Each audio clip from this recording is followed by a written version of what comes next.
Привет всем, с вами Кыргыз Кочур. Что вы знаете о цианиде?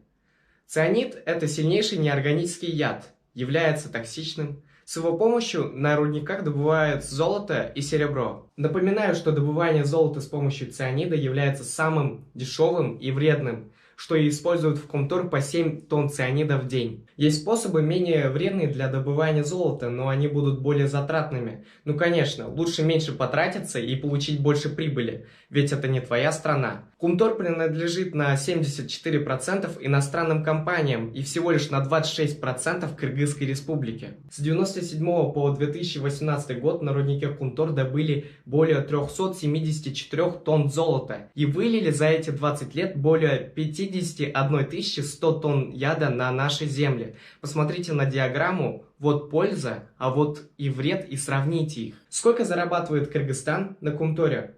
За все время работы рудника Кумтор Кыргызстан получила дивиденды от Центеры 93,3 миллиона долларов.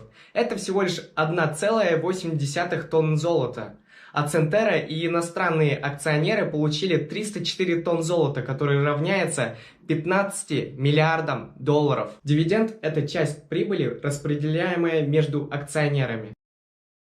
В основном наша страна получает прибыль за счет налогов. Более 1 миллиарда долларов с 1997 года по 2018 год наша страна получила. Но внутри Кумтора есть свои коррупционные схемы, по которым они искусственно повышают расходы, чтобы платить меньше налогов, подкупая и чиновников, и экологов, закрывая им глаза. Еще хотелось бы сказать, что иностранные директоры получают миллионы, пока кыргызские рабочие, трудясь, получают копейки.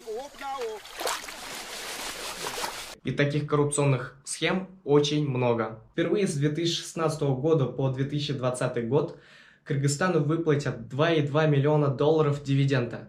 Давайте посчитаем. В год на руднике добывают минимум 16 тонн золота, из которых 1 тонна стоит 50 миллионов долларов. И эти 16 тонн умножаем на 4 года и получаем 64 тонн золота. А 64 тонн умножаем на 50 миллионов долларов и получаем 3,2 миллиарда долларов. Эти 3,2 миллиарда долларов – это стоимость всего золота, которую высосали из нашей страны за 4 года. И нам дали каких-то жалких 2,2 миллиона долларов, забрав наши миллиарды. Как вы можете видеть, этих денег даже не видно на диаграмме. Мы получаем копейки по сравнению с Центера, хоть мы и являемся владельцами этих гор. Большую часть денег и золота получают они, а все токсичные отходы мы. А эти токсичные отходы впитываются в землю, медленно стекают в реку Нарын.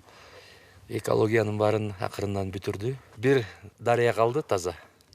Калганы бүт жок болгон. На реке Нарын течет минимум 480 кубометров в секунду чистой питьевой воды, а в мире 1 литр такой воды стоит $1. Это значит, что мы богаты, но мы не умеем ценить и использовать эту воду. А если мы не остановим Кумтор, то река загрязнится и станет токсичной от попадания цианида. После этого, первое, мы останемся без чистой воды, не говоря о животных. Второе, продукты, выращенные на этой воде, не будут являться экологически чистыми, и экспортировать их будет невозможно. После экологической катастрофы деньги, которые мы получили от Кумтор, будут являться копейками, смотря на последствия. В руднике используют в день 7 тонн цианида. За 20 лет успели вылить более 51 100 тонн яда на наши земли. Цианид является токсичным ядом, и от его употребления люди умирают, либо мутируют. Увеличится рождаемость инвалидов. Я считаю, вода и жизнь граждан ценнее Центера.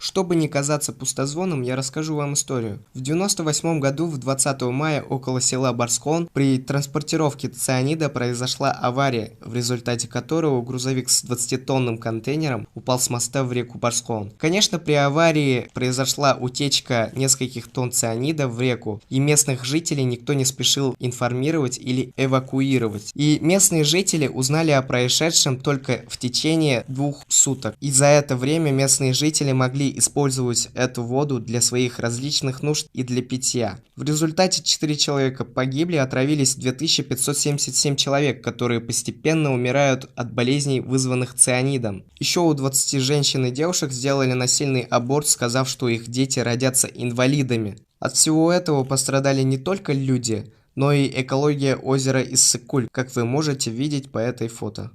Экологиянын баарын акырындан бүтүрдү. Бир дарыя калды таза.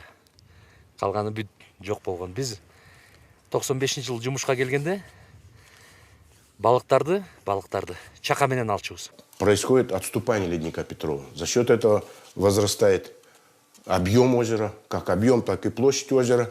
И кроме того, особую обеспокоенность вызывает состояние вот этой естественной плотины озера, которая удерживает воду.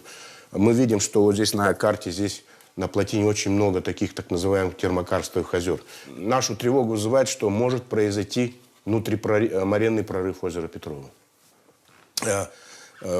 И в этом случае, если такое, не дай бог, произойдет, то, естественно, одним из первых объектов, который попадет в зону прорывной волны из этого озера, это хвостохранилище.